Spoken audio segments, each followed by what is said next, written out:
আসসালামু আলাইকুম বন্ধুরা, এবি বন্যা ব্লগে আপনাদেরকে স্বাগতম।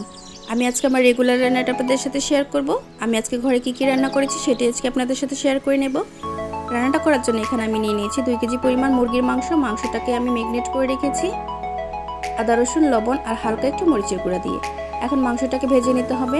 মাংসটা আমি রোস্টে রান্না করব। একে একে সব মাংসগুলো দিয়ে দিব ভাজার জন্য। এদিকে মাংসটা ভাজা হতে থাক, ওইদিকে আমি কুকারে গরু মাংসটা বসিয়ে দেব। গরু মাংসটা রান্না করার জন্য এখানে আমি নিয়ে নিয়েছি 1 কেজি পরিমাণ গরু মাংস। দিয়ে দেব 3-4টা তেজপাতা, দিয়ে দেব পেঁয়াজ কুচি। আজকে আমি মাংসটা হাতে মেখে রান্না করব। হাতে মেখে গরু মাংসটা রান্না করলে ফ্লেভারটা খুব সুন্দর আসে। দিয়ে দেব আদা রসুন বাটা। আপনারা যারা ফেসবুক পেজ থেকে আমার ভিডিওটা দেখছেন তারা প্লিজ লাইক কমেন্ট শেয়ার করতে ভুলবেন না। দিয়ে দেব কাঁচা জিরা বাটা, এলাচ আর দারচিনি বাটা।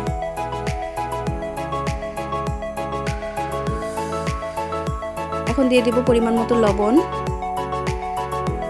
দিয়ে দেব হলুদের গুঁড়া, দিয়ে দেব মরিচের গুঁড়া।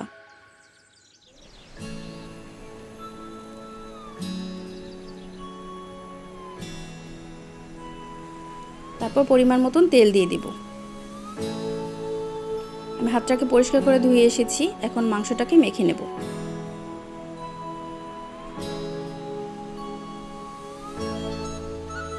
এ পর্যায়ে মেখে নেওয়া হয়ে গেলে আমি পরিমাণ মতন কষানোর জন্য দিয়ে দেব পানি।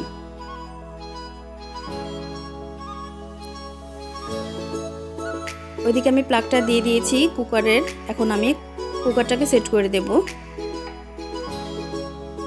ঢাকনা দিয়ে ঢেকে দিচ্ছি। এইরকম ফুটা থাকলে ঢাকনার, তাহলে একটা কাগজের সাহায্যে ঢাকনার ফুটোটা বন্ধ করে দিতে হবে। ওইদিকে মাংসটা ভাজা হয়ে গেছে। আমি এখন মুরগির মাংসের রোস্টটা রান্না করতে চলে যাই।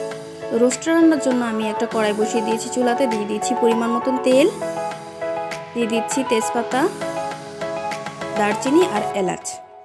মশলাটাকে একটু ভালো করে ভেজে নিতে হবে, তাহলে ফ্লেভারটা খুব সুন্দর আসবে। দিয়ে দিচ্ছি পেঁয়াজ কুচি।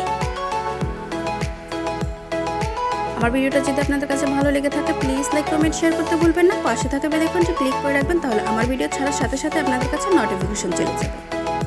পেঁয়াজটা লালচে করে ভেজে নেওয়া হয়ে গেলে দিয়ে দিতে হবে আদা রসুন বাটা। আদা রসুন বাটাটা দিয়ে আর একটু ভেজে নিতে হবে। তারপর দিয়ে দিব অল্প একটু পানি। আজকে আমি ঘরোয়া উপকরণ দিয়ে রোস্টটা রান্না করব। দিয়ে দিচ্ছি কাঁচা জিরা বাটা, এলাচ আর দারচিনি বাটা।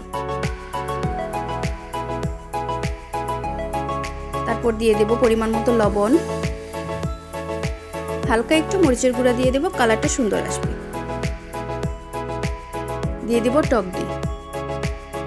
এখন মশলাটাকে একটু ভালো করে কষিয়ে নিতে হবে।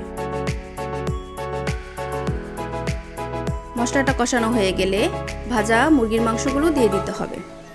এখন মাংসটাকে একটু ভালো করে কষিয়ে নিতে হবে।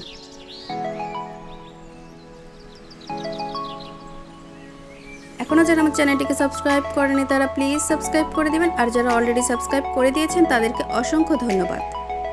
দিয়ে দিচ্ছি পরিমাণ মতন পানি। তারপর দিয়ে দেব 4-5টা কাঁচামরিচ। ওইদিকে আমার গরুর মাংসটা বলক এসে পড়েছে। আমি দেখে আছি গরুর মাংসটা, এই তো বলক এসে পড়েছে। এখন আমি একটু নেড়ে চেড়ে দিচ্ছি। ওইদিকে আমার মুরগির মাংসটা প্রায় হয়ে গেছে। আমি হালকা হালকা ঝোল থাকা অবস্থায় নামিয়ে নেব, কারণ আমার ঘরে রোস্টের ঝোলটা সবাই খুব পছন্দ করে। গরুর মাংসটাও কষানো হয়ে গেছে। এখন দিয়ে দেব আলু। আলুটাকে মাংসের সাথে একটু ভালো করে কষিয়ে নিতে হবে।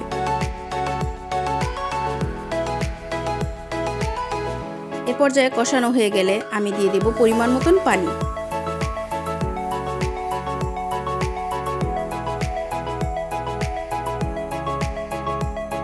এদিকে মাংসটা হতে থাক, আমি চলে যাই পোলাও রান্না করতে। পোলাও রান্নার জন্য আমি চুলাতে বসিয়ে দিয়েছি একটা পাতিলা। দিয়ে দিয়েছি পরিমাণ মতন তেল, এলাচ, দারচিনি আর তেজপাতা। মশলাটাকে একটু ভেজে নিতে হবে।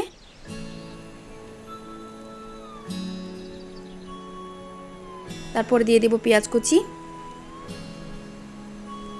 পেঁয়াজটাকে একটু ভেজে নেওয়া হয়ে গেলে দিয়ে দেব আদা রসুন বাটা। আদা রসুন বাটাটাও একটু ভেজে নিতে হবে।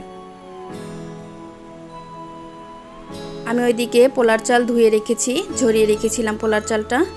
এখন চালটা দিয়ে দেব। দিয়ে দেব পরিমাণ মতো লবণ।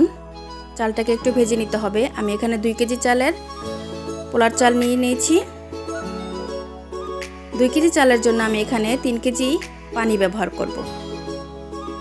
অবশ্যই গরম পানিটা দেওয়ার চেষ্টা করবেন, ঠান্ডা পানিটা দিবেন না। দিয়ে দিয়েছি 4-5টা কাঁচামরিচ। এদিকে 10 মিনিটের জন্য আমি ভাপে দিয়ে দেব। পোলাওটা বলক এসে পড়েছে। 10 মিনিটের জন্য ভাপে দিয়ে আমি চলে যাচ্ছি গরুর মাংসের দিকে। গরুর মাংসটা প্রায় হয়ে গেছে। দিয়ে দিচ্ছি জিরা গুঁড়া, ভাজা জিরা গুঁড়াটা দিয়েছি।